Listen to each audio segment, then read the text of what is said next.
Welcome to No Password Required. I'm your host, Jack Clabby, a cybersecurity attorney at Carlton Fields, PA, here in Tampa, Florida. And with me, as always, is... I'm Kayley Melton, the Executive Director of Operations for the Cognitive Security Institute and the Bob Ross of InfoSec. We just finished a great conversation with Kurt Sanger. Kurt is an attorney at Buchanan Ingersoll Rooney, and now he and previously served in a number of roles with the Marines, including at U.S. Cyber Command. Kayley, what stood out to you the most? Something that Kurt said that really stuck with me that I think might be good for those to hear for those who are just getting into the industry. He tells people who are new that they're not 4 years behind him. They're only 6 months behind because of the nature of the industry and how quickly it evolves. So I really like that. It makes sense to me.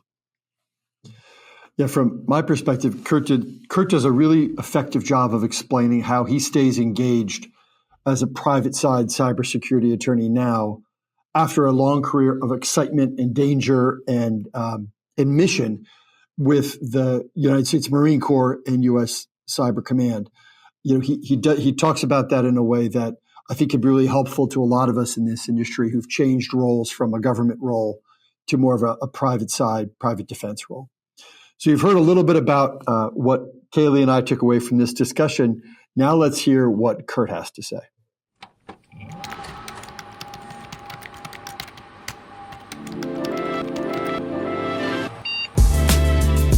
Welcome to No Password Required, a podcast dedicated to showcasing the top personalities in the world of cybersecurity.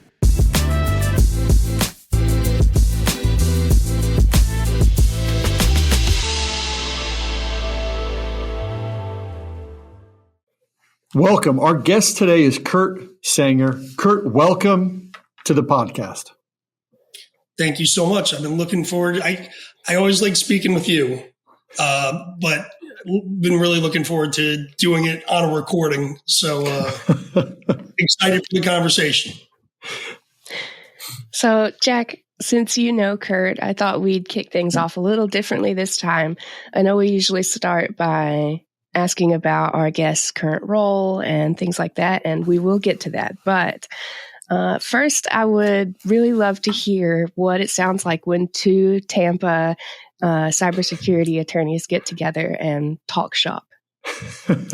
Well, I run into Kurt. We'll grab lunch from time to time, but I'll also run into him at rowing events. Both of our daughters are rowers in the Tampa community between here and Sarasota. We actually see each other a fair amount. And so a lot of our conversation is the typical thing where we talk about kids, but it always comes back to what's keeping you busy, right? Because I know if Kurt's got something, I'll probably get it a couple of weeks later. Or if I have something similar, Kurt might be experiencing one of his clients. And so there's a little bit of checking in from an industry perspective.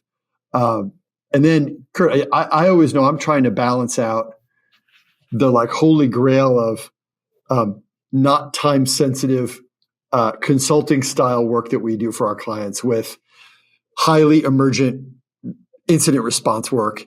And I'm always trying to find the sweet spot. So I know I ask you from time to time, like, is it all chaos or do you have steady things? That's a question I know I like to ask you sometimes.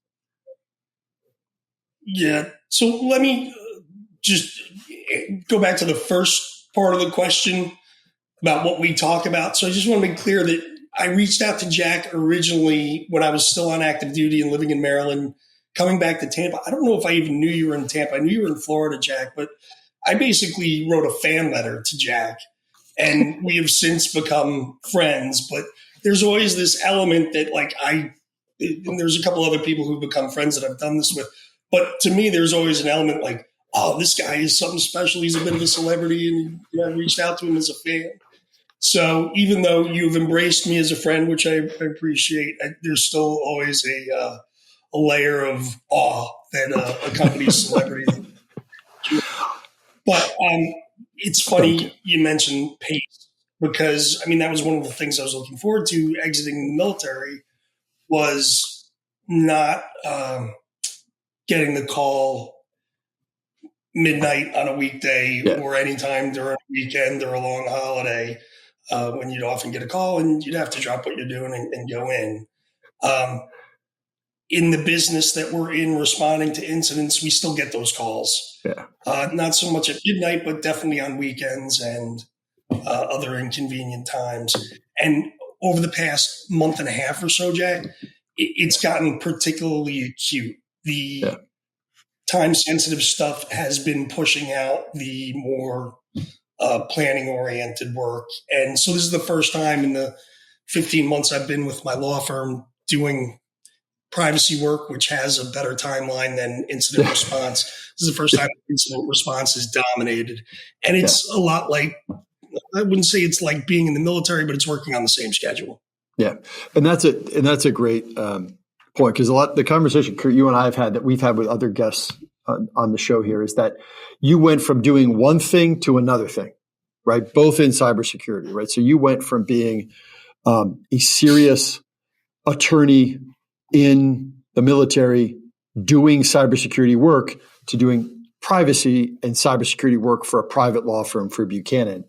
And how do I take the skills from one and translate it to another? I mean, now you've been in the role for 15 months. How do you think that's gone for you? Do you feel like you've hit your stride now on the private side, or are you still, sort of working on that transition? The hardest part of transitioning to any job, and we change jobs every 18 months to 2 or 3 years in the military, so I've been through it a bunch of times. But prioritizing is really the hardest part of any new job, figuring out what the priorities should be. So I don't know that I've completely hit my stride, but the pace has increased, and that kind of forces you to prioritize a little bit better. But in terms of transitioning, we don't have the offensive piece in the private sector that I had when I was in government. But knowing the offensive mindset and knowing that the incident response that we're defending against people on the offense, I'm not going to say the best offense is a good defense, best defense is a good offense, but knowing them both contributes to your proficiency in the other. So I'm getting there. And I think my old job, where the activities weren't exactly the same, but kind of the principles and law and all the bells and whistles were useful to, they have been useful in doing this job as well. So I'm getting closer every day, I'd say, to being a more proficient private side attorney than I was in the government.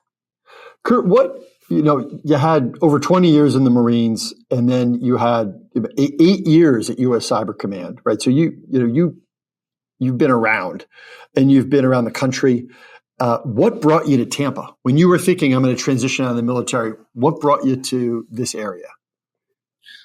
It was my prenuptial agreement, which consisted of exactly one sentence written by my wife, not even written, spoken by my wife, that said, when you were done with the military, we were coming back to Tampa. So I was stationed here from 2007 to 11 and met my wife in 2009. She's from Ukraine originally, but she had been here for 10 years by the time we met in Tampa.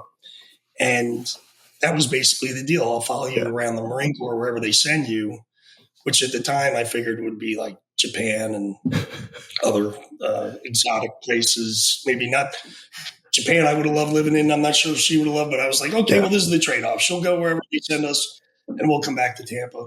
Yeah. Well, we ended up in the D.C. area for the whole time because that's where cyber operations were going on.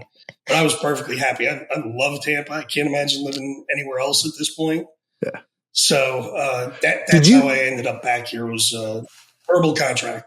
Did you know that it was the sort of cybersecurity hub that it is? Right? I mean, like, were you aware when you were living in DC, knowing you were going to come back to Tampa eventually, of its, of Digital Hands, ConnectWise, Rapid7 now? I mean, all these monster, fantastic companies that are here, and more each year, it seems. Like, had you heard about that, or was that something you kind of discovered when you were planning the move? So I figured my post-military life living in Florida was going to be, if I wanted to stay in the cybersecurity industry, which I did, It was going to be 30 to 40 weeks a year, 3 to 5 days a week, flying back to the DC area. Yeah. Just because that's where I saw things going on when I was in the military. That's where most military cyber activity is going on, and all the defense industrial based companies that service that, a lot of them are in the DC area. So I thought I was going to have to go back, but actually the best piece of practical advice I was ever given was given to me by a guy who I went to Holy Cross in Massachusetts for undergrad. Guy who was there about 18 years ahead of me. He's been a mentor since I was in college. He said, whatever city you're moving to, get the business journal for that city. Yeah. And so I started subscribing to the Tampa Bay Business Journal 2 years before I moved down here. And that's probably actually how I heard of you first, Jack. That's a great idea. It might have been through the TV. Oh, that's cool.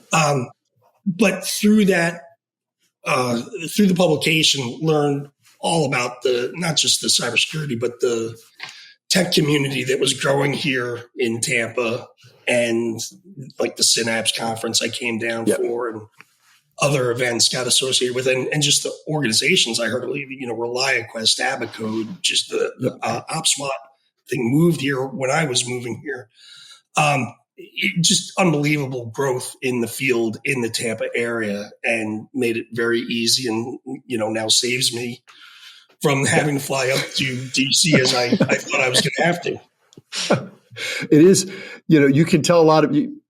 Some people say, what's it like to be in Tampa? And they say, well, we have the best airport, in the country.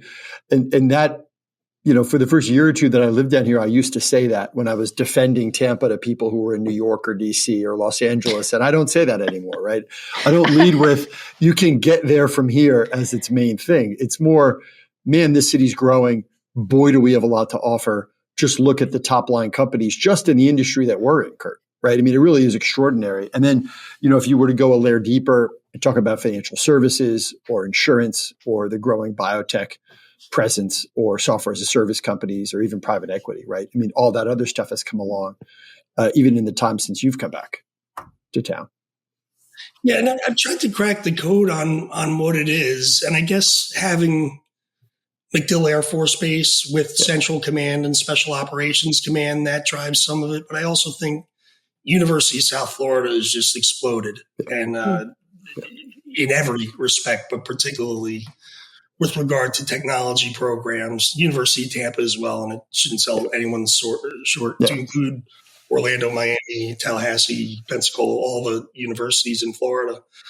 But in this area in particular, I just think there's been an explosion. It's a nice mix of organically grown talent, the employees and future employees that the universities are producing, but also the organizations that were born here. But then there's a lot that have moved here as well, that have brought their headquarters or a significant piece of their business into the Tampa area. So we really just have a great mixture of ways to grow the tech community here. That's great. I want to just get into the sort of substantive meat of things here. I mean, given all your work in the government, the military, right, the private sector, and then with international partners, what's a major cybersecurity misconception that you wish more of these decision makers understood? It's funny because the Iranian missile attacks were just a couple days before the recording, and it always reminds me of something that I used to say when I was at Cyber Command, but something I say with even more conviction now, is that, the government's always going to be the government, and it's always going to be a law enforcer, law creator, regulator, et cetera. But it's also a large network owner, and it's also a target of our adversaries and of criminals, in the same way that any network owner in the United States is: private, public, charitable, what have you. We're all in the same boat to a certain degree, and especially in a moment like right now where the political situation is changing rapidly. But I'm guessing that there will be a desire for strategic effects on the United States that are non-escalatory, potentially, and those can be delivered through cyberspace. That's one way that you can really impact someone without necessarily causing a violent response. And so we are now in the same place. Any network owner faces maybe the same sets of threat actors as the U.S. government, banks, brokerage houses, healthcare facilities, unfortunately, just across the board. We're all in the same boat. And there's a time that the government needs to step back and say, all right, we're going to stop being a law enforcer and regulator and just be a peer in this community of network owners. And we're going to help each other out. Because sometimes, having been in government, we needed the help of the private sector to conduct our operations. And we need to remember that. Or I shouldn't say we anymore. The government needs to remember that. That sometimes they're going to need help from the private sector, that the private sector is not compelled to give by any law, and in fact is protected from giving unless they do it voluntarily. Yeah, and that was, some of the headlines after the U.S. decision to strike using bombs within Iran. Those headlines were, one of the avenues of counterattack by the Iranians was going to be cyber attacks, both on U.S. government infrastructure and on non-government businesses and critical infrastructure, hospitals, and whatnot, right? And you have a posture where those are essentially civilian targets, even if they have military impact. But if that ends up happening, Kurt, it's going to be highly uncomfortable if these, then the U.S. government's going to be investigating the U.S. businesses that are the victim of essentially an Iranian counterattack, as if the U.S. businesses have done something wrong. That is a bizarre approach, and I hope it's not one that the U.S. government takes to the businesses who are the victims of any retaliatory events. Yeah, I guess it'll depend. Obviously, it's a different type of administration now that's willing to look at things differently, and maybe they will consider a hack by the Iranians under these circumstances to be something more than the administrations, to include the previous Trump administration, thought of them as like criminal activity. Yeah. These are really national security events potentially, and should be treated as such and get the protection of the U.S. government. That's that's a big frustration as a cybersecurity attorney. We see essentially nation state actors hacking the companies that are our clients, but then it's a state regulator for the most part who's then coming in and saying, why didn't you have better security? And we're like, we had really good security, certainly reasonable security. This is an Iranian, this is a foreign hacker who's financed by a foreign government. Like, what are we supposed to do here? So it is a strange, for those listening, like this is a common dynamic that a large U.S. company gets hacked by a foreign actor, and then they have to answer to a state regulator as to what their level of cybersecurity was. It's like, essentially if a foreign government invaded an office building in downtown Tampa, and then instead of it being treated like a military attack on that office building, the company that owns the office building, instead you have to answer to the Florida Attorney General's office as to why you didn't have better motion sensor cameras. Right? It's a very silly setup that we have right now in the U.S., but it's what happens at every one of these large incidents. Well, it reminds me of a line from Godfather 2, which I wish I knew word for word, but Michael Corleone at some point says, if history's taught us anything, it's that you can kill anybody. Well, it's the same with the system, and it's been demonstrated on the systems of the U.S. intelligence community. If you can get to the U.S. intelligence community, you can get to anybody, but basically anybody is hackable, no matter what they do to protect themselves. Some cybersecurity events are going to be the fault of the organization that wasn't protecting itself well enough. But when there's a nation state involved, chances are the nation state is going to succeed no matter how well you're protected. And there's a number of communities I hope will keep that in mind, especially plaintiffs' attorneys. Did you get that? I think we got that. And that's the part we hadn't talked about yet, right? Is the people who are really circling, even these essentially foreign militaries attacking U.S. private companies through cyber hacks, that it ends up getting resolved essentially at a mediation 4 years later with a plaintiff's attorney. which is an entirely strange way to organize responsibility for cybersecurity attacks on the U.S. private sector. Yeah. It takes a long way to regulate yourself to cybersecurity that way. But hopefully we'll come up with something better. Sure. So let's switch gears just a little bit. I'm curious how mentorship has shaped your career specifically. Was there ever a moment when you needed guidance but found it hard to access that guidance? So I had great mentors throughout my career and really valued mentors. I think I had that before I went into the Marine Corps, but the Marine Corps, of course, encourages mentorship, encourages its leaders to be mentors, but also encourages folks at every level to seek mentorship. The mentorship lesson that highlights all the other things I value about mentorship was the one time I didn't have it, which was when I got to my first job in cyber operations when I was the senior attorney for the Marine Corps component under Cyber Command. I was the second guy to have the job. The one before had moved on, and I couldn't call. He didn't have the type of phone system that I could call him on for guidance. And there was no one else who had done these things in the Marine Corps who I could go to for advice when I was in a particular situation that was of interest, in particular to my commander. I mean, what is of interest to my commander is fascinating to me. That's something I was taught very early in my career. And when I knew my commander was interested in something, I would, if I couldn't answer the mail myself, I would often seek mentors throughout my career for additional advice, even when I was confident in my answer, because I knew I'd hear other perspectives that might be valuable. But the loneliest I ever felt, maybe the only time I ever felt lonely for a somewhat extended period in the Marine Corps, because it's very hard to be lonely in the Marine Corps. But the only time was when my commander needed something. It was unprecedented. There was no one who was going to see it the same way because they weren't working for my commander. Plus, cyber operations were so new and relatively unprecedented, and even the precedents we did have, they were done on systems that are difficult to look inside. And a lot of what happens inside them from a government perspective or DoD perspective is classified, that I truly was alone.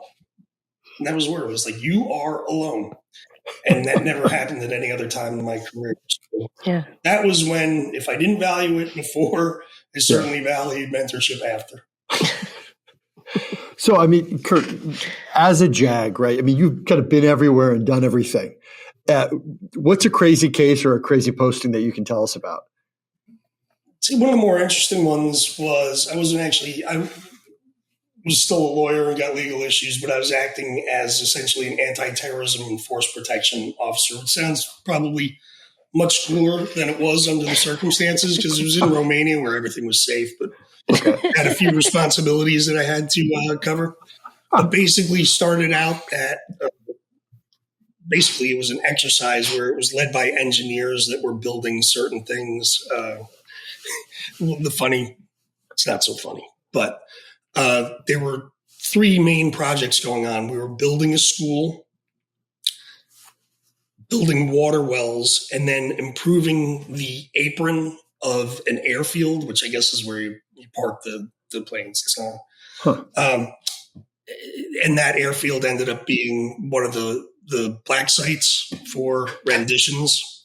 So I was very excited about the water wells and the school, but this was one of the additional things. We didn't know at the time what we were doing. Oh my goodness. At any rate, we started out that exercise living in basically Soviet era barracks that were, obviously built by our enemies at the time. I was sleeping on mattresses that were at least 30 years old, probably stuck on by any number of Soviets or communists or oh my folks goodness. who wouldn't have been too excited to know that Americans would want to be. It was the best I ever slept. It was so comfortable.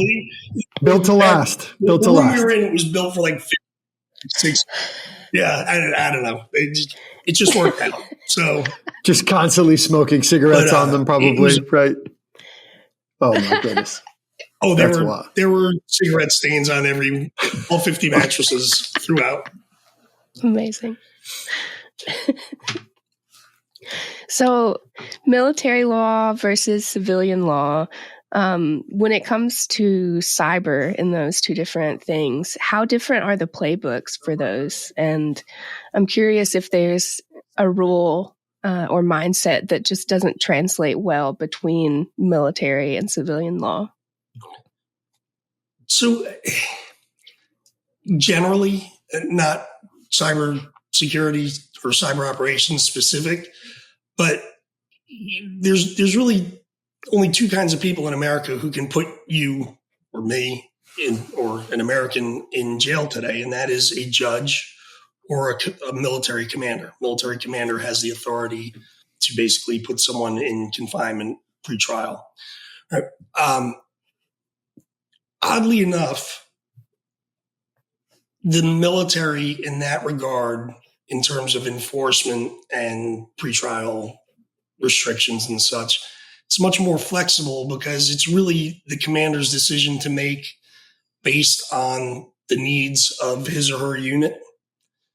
That it's really those tools of discipline are meant to foster operational success as much as they're meant to achieve justice.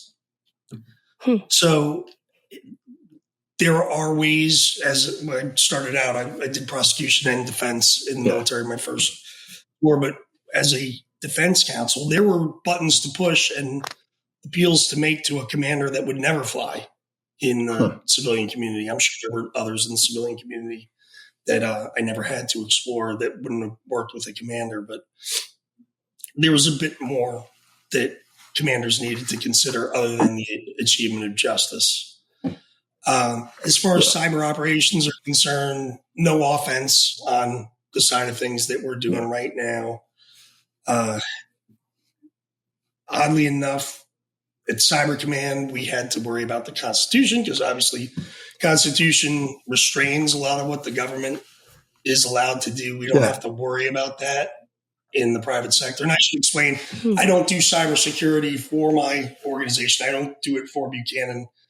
I work cybersecurity legal matters for our clients. So, when we're making recommendations about what they can do on their systems, we recommend that they are transparent. But there's a certain amount of transparency that's required of the U.S. government, no matter what organization it is, even the intelligence community, in terms of how they treat the employees using their systems. It's not really required on the private sector side. So I actually have more flexibility here for a lot of the types of things that our clients are looking to do. Kurt, how do you go from, and this is a question that, is always fascinating, but how do you go from being essentially the center of the cybersecurity universe at U.S. Cyber Command to a private side kind of reactive? I know your career now is exciting and you do have a lot of different things going on, but it's never going to be Cyber Command, right? It's not going to be this total institution where you essentially are pipelined into all this intelligence. How is it now? Like, do you miss the excitement, or do you get enough of that for where you are in your career that you're okay with it currently? So the stakes are not the same. Yeah. At Cyber Command, even when we were doing something that was relatively innocuous, or in my last job where I was doing a lot of things that were administrative, I felt connected to a big picture that was contributing to a way of life that I valued and was the reason that I joined the military in the first place. The stakes are not the same on this side because obviously I'm not connected to those larger, global issues, but those stakes are pretty high for the people that are involved, our clients. And, there are two organizations that I'm dealing with incidents right now that are both healthcare organizations that are essentially owned by one person. They have, 5 to 20 employees. And while the stakes are not what they were at Cyber Command, they are everything to the people that are involved. Yeah. It could be the difference between the 20th person on the depth chart at an organization is able to pay college tuition for their kid who's starting freshman year a month from now. Yeah. So, to me, although the stakes are not high from a comparative perspective, I get excited about, and I hate to say that I'm excited about things that are very difficult for my clients, but I'm excited about the ability or the opportunity to help them. So I still get up with the same bounce in my step that I did when I was at Cyber Command, because I still get to, while I'm in the private sector, making a little bit more money, a little bit more freedom on my end, that I'm still having the same level of excitement in the work that I'm doing, and still waking up with the same bounce in my step that I did at Cyber Command for the most part. That's amazing. It's the pro and the con of this role that you and I have, which is you often meet clients on their worst day, right? For a lot of these organizations, if they have a major cyber event, particularly if it's a extortionate ransomware or if it's a shutdown of the systems, it can be an existential event for the company. And so you're meeting this person under circumstances where, they need your help and you can help them. And that is the sort of thing I think that can be a lot of fun. But that said, again, the stakes are high. So fun maybe isn't the right word, but it can give you a sense of purpose. Yeah, no, like I said, I like being there for them. I don't like what they're going through at all. Yeah. So as an attorney, a lawyer, I know there's a difference. How technical are you in terms of cybersecurity and just tech in general? Because even though it might be necessary for you to understand those things, it's not necessary that you be doing those things every day. So I'm curious if you're a highly technical person or not. Not at all. So I always say I'm 10% more technical than I would have been had I never worked at Cyber Command, never gotten into this business. The things that I do, they're all outside the keyboard, and I view the technically skilled experts to be folks who do stuff inside the keyboard or inside the network, somewhere inside the IT. I think my devices are somewhat more protected just because I'm more aware and because I do a few things here and there recommended to me by the people that I've worked with over the years. But that's not really my job. And the way I always explain it is like, you don't have to go to med school to be a medical malpractice lawyer. Yeah. But you do need to know enough to be able to talk to the experts, translate what they're saying to judges, juries, witnesses, other people that are in the process. And that's what I hope to be able to do and bring to a client in terms of the technical piece, is to be able to help the client understand what's going on, because the client more often than not is not an expert. Even when they are technical experts, there's usually some aspect of what we're doing. I mean, we have clients that, technology is their business or is the foundation of their business, but it's not cybersecurity. And so we need to help them understand where their technology intersects with cybersecurity and what we need to do in order to protect it. The incident response experts are doing it from the technical piece. We're doing it from the legal, regulatory, litigation perspectives. But really, that's really more than anything, I think what we did at Cyber Command is we were translators between communities, because we had to work with not only the operators and the commanders and everybody in between at Cyber Command in our own organization, but we had to work with other executive branches, the private sector, other departments and agencies of the executive branch, Congress members and their staffers, the private sector, state governments, state guard units, just all these different types of organizations, some of which had influence over what we were able to do operationally at Cyber Command. And we had to help them understand what we were doing. And for some of the things that we were doing, they were technical in nature and they needed a lot of explanation and translation between communities. I don't know if it's the same, but I've heard friends in the military and adjacent communities in the government talk about how in order to get anything done, their generals or superiors would need to understand completely in depth what they're trying to achieve.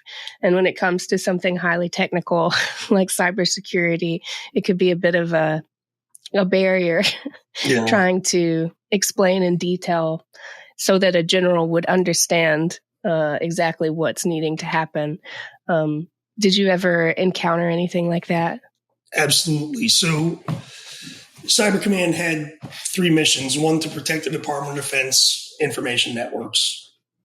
2 was to conduct our own missions assigned to us via the president that were national missions and basically all under the Cyber Command umbrella. But then we also had to support other combatant commanders. So this could be European Command, Central Command, Special Operations Command, and help them achieve their missions using cyber operations.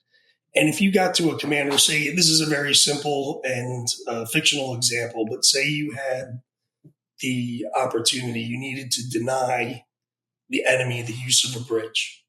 And you could either blow it up or you could raise it through a cyber operation, denying the enemy its use during the time you want to, but then returning it so that our friendly forces could use it and the population could still use it.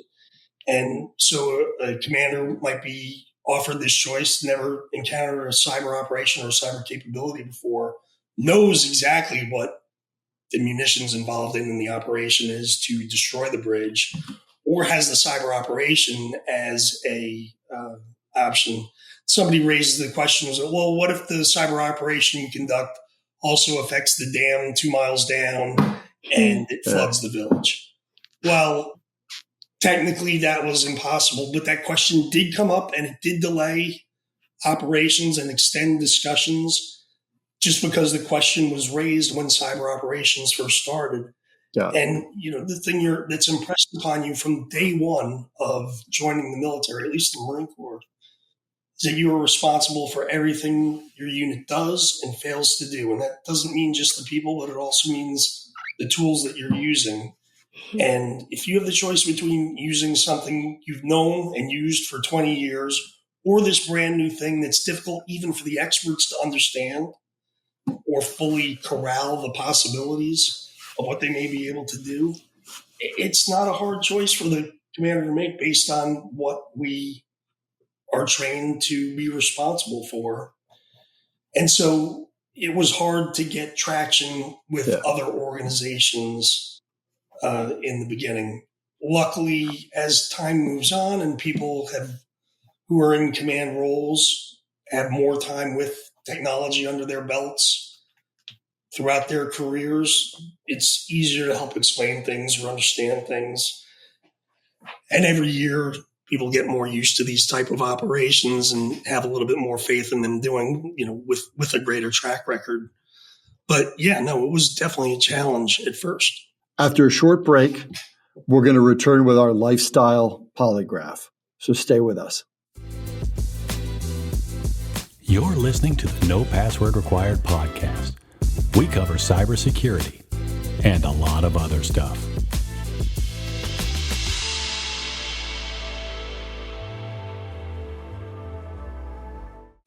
Welcome back. As many of you know, the Lifestyle Polygraph is a test used by the federal government to determine if a person is worthy of learning some of our nation's most important secrets. But here, we use this technique for slightly lower stakes, to determine whether our guest can join our fantasy cybersecurity squad. Kurt, are you ready for the Lifestyle Polygraph? Indeed, I am. Awesome. All right, first question. What's your take on the 10,000 hour rule from Malcolm Gladwell's Outliers, especially when it comes to mastering something as complex and ever-evolving as cybersecurity law? The 10,000 hours that are relevant today are probably going to be different.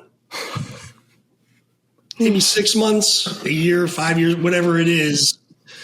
It's like some of my, assuming I have 10,000 hours, which I hope I do at this point, but all of it's good in terms of shaping how you're going to deal with any problem. But the problems I anticipate we'll have 5 years from now in cybersecurity, some of those 10,000 hours aren't going to be as helpful as the ones we have a few years down the road. So the thing I used to say to whenever somebody new showed up at Cyber Command is like, you're not, say it was my 5th year, I'd say, you're not 5 years behind me or 6 months behind me, because those other 4.5 years, everything's changed over the past 6 months. So I assume that it will be like that for quite some time, where even though you're getting in, your ground floor is 10 years behind my ground floor, that doesn't mean I have a 10-year head start. It's going to be less than that, because, and there's always a chance. I thought, because in the military, obviously we have a lot of young people, like really young people who grew up with technology. There were pilots and naval officers and lawyers and everyone who grew up with certain frameworks that we brought with us to cyber operations. And we tended to look to our past to help explain what we understood going on, because it works for a lot of things. That military training works for a lot of things. However, it could also be an obstacle if you're thinking of something, you're trying to create an analogy or compare, the beginning of cyber operations with the beginning of air operations, which is within our, we've got it in the library. There's enough, it's close enough that we can actually see some of those lessons with a pretty high level of sophistication. Some of them are helpful. A lot of them are not helpful, and a lot of them are actually hurtful. All right. Question number 2. While you were on active duty, what was the strangest or most memorable living situation you found yourself in? Although I have to say, you've already mentioned the Soviet bunkers, so... So that was an interesting one. I had a few times where basically lived in a box and metal shipping container. It's probably the closest thing that you could compare it to. But, the air conditioning was good in there. So, one thing that's probably different about deployment now, at least for the people working at headquarters and attorneys and most folks who are not at forward operating bases, is that they really put you in a position where you can just focus on your job. Your laundry's taken care of, food is taken care of. You don't have to put gas in the car. So many things that are essentially supported so that you can do nothing but wake up and spend your whole day and then go to sleep after having done your job all day long. And then you get used to that. There's a scene in the movie, not Zero Dark 30, the one with the bomb expert, Jeremy Renner, the Hurt Locker. Yeah. He goes into, and by the way, his experience or people with that experience, nothing like mine at all. But there's a scene where he goes into a supermarket after getting home from his tour, and he stares at the variety of cereal boxes. Yeah. And just like, I knew it because I had gone through it myself. I was just paralyzed by all the choices when I walked into, I think it was the Whole Foods on Dale Mabry, Jack. Yeah. When I first got back, just like, there's so much stuff to choose from. Or looking in my closet, I don't have to put my uniform on. I've got to choose my clothes. I guess it's a form of institutionalization, not quite like a prisoner, but, in terms of a lifestyle, you have very limited choices. And when you get all those choices back, that's the weird, the strange living situation, is getting used to what the real world feels like. Yeah, that's interesting, but it makes perfect sense. All right, question number 3. You've said you're a repeat watcher of Mad Men. What's one thing from that era, whether it's a mindset, a style, or even a workplace quirk, that you wish we would bring back today?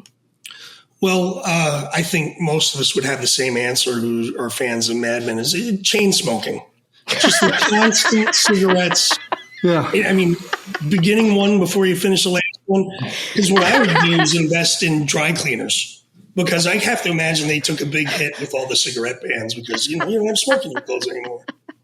But actually, I don't think I look particularly good in like an old classic men's hat, but I think most men do. And I think that would look great for a lot of people. Probably be helpful here in Florida, protect a few noses and scalps too.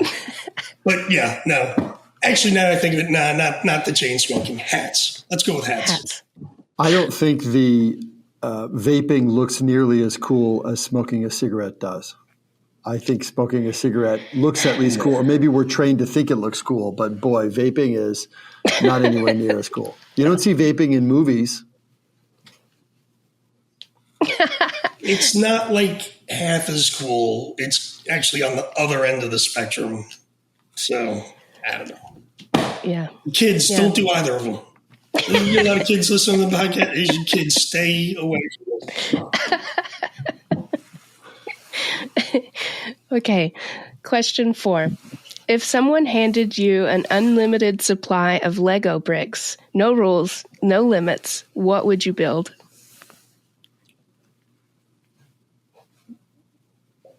When I was growing up, Lego was my favorite toy growing up. And I don't think that they had this, or at least my family wasn't getting it. But we didn't have, you couldn't make there wasn't a Star Wars Lego ship. Yeah. It was just Legos, right? So I would make my own Star Wars universe out of Legos, to the approximations of whatever the bricks we had would allow us. And I love that. They didn't look like Star Wars, but they were my, TIE fighters and X-Wing fighters and Death Star and Millennium Falcon and the droids and all that. I would probably just do that again, and it would look nothing like Star Wars, but it would still be more fun for me than the actual Star Wars Legos that they have now. That's fair.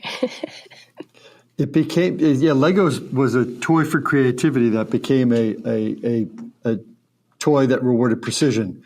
So it's good to hear that there's still an opportunity to invent out there for it.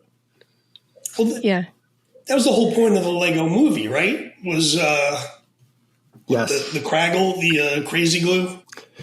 Yes. It was like, okay, well, it's cool to make the stuff look exactly as it's supposed to, but it's also cool to do your own thing. Yes. Yeah, totally. All right. Last question for you. As a New York guy with a soft spot for Chicago, settle this. Which Windy City classic reigns supreme? Italian beef, deep dish pizza, or the classic Chicago dog? So hands down, not even a contest, Italian beef, and I'll tell you where to get it. There's Yaxie's. It's just, if you walked out of the left field wall at Wrigley Field, go across the street diagonally, there's a big yellow sign, YAK, I think hyphen, ZIES. And it's just the perfect way to start a day going to a baseball game or end the day. The juice is just right, the meat, the bread, everything. It's perfect, and they nail it. And I think The Bear is starting on Hulu again this week. This is a perfect time to get this question. Now I'm craving one, and we're coming up on noon, so I know what I'm having for lunch. Not from Yaxie's, unfortunately. Right. But yeah, that's the one. Are there any places, Kurt, in Tampa that you think do a good pizza? With your experience in New York and Chicago. Yeah, I think the pizza, there's different types of pizzas, right? And some that approximate the ones from Italy, some from other places in the United States.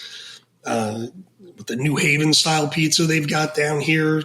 I don't know if that's the same as Detroit, but they've got a lot of different types of pizzas. But in terms of the New York pizza, they get pretty close here, and I think some is really good. The best I ever went to is actually two guys from Chicago have a pizza place in Seminole called Mike's that has what I consider the best New York pizza in the area. But there's a lot of good New York pizza around here. But Mike's in, I think it's on Walsingham, just before you go over the bridge into Indian Shores or something. Best pizza I ever had. Haven't been there in a few years, but assume it's still there. Yeah. So, Jack, what do you think? Does Kurt have what it takes to join our fantasy cybersecurity squad? I think Kurt does. I think he can assist us with a whole bunch of our current challenges. both legal and military, as our fantasy cybersecurity squad continues its growth. Since we're talking about law and attorneys and all of that, I'm curious if you would like to do a cross of Jack and ask him his own lifestyle polygraph question. Well, I have a lot of questions I'd like to ask Jack. In terms of a lifestyle polygraph question, let me think for a second. If you had someone coming in from out of town, what's the one thing you'd say they absolutely have to do while they're in Tampa? I would take them on a walk along the river walk, probably from the convention center or even from Sparkman's Wharf. And I would take them from Sparkman's Wharf on the river walk up as far as they're able to travel, at least to the Strauss Center, if not a little bit further north. But I think that strip of downtown Tampa, which has changed a lot in the last 10 years, is a really good place to take out-of-towners to see a slice of the city. And you can do a lot on it. When I first moved down here, we used to take people out on the boat ride that would go around Davis Islands. But I think that walk now is just absolutely perfect. You can stop and get something to eat, but you can see the change in the city and have a nice talk about what Tampa is. I think that, even more than Bayshore, even more than West Shore, even more than Hyde Park, I think that, to someone who is unfamiliar with Tampa, I think that walk along the river there is the walk that says, I want to rethink whatever my preconceptions were for Tampa, for sure. Yeah, no, it's a great answer. If people want to get in touch with you or follow you, how can they do that? So easiest way to find me is on LinkedIn, Kurt with a K. As I always say, it's K as in Krzyzewski, K-U-R-T, Sanger, S-A-N-G. LinkedIn, I don't think there are too many Kurt Sangers on LinkedIn, but then also at the Buchanan Ingersoll Rooney webpage, go to the cybersecurity page, and my bio is on there somewhere. But one or the other, you can find me pretty easily. Well, that brings us to the end of the show. Thank you, everyone, for listening. For the entire No Password Required team, I'm Jack Clabby, and we'll talk again soon. Thanks for listening to the No Password Required podcast. Join us next time for more with your favorite cybersecurity personalities. In the meantime, consider liking, subscribing, and sharing this episode. You can find us on social media at NoPasswordPod. The show is produced by Cyber Florida, and a special thanks goes out to our friends at Carlton Fields and Reality Shift. For more information, visit our website at cyberflorida.org/pod.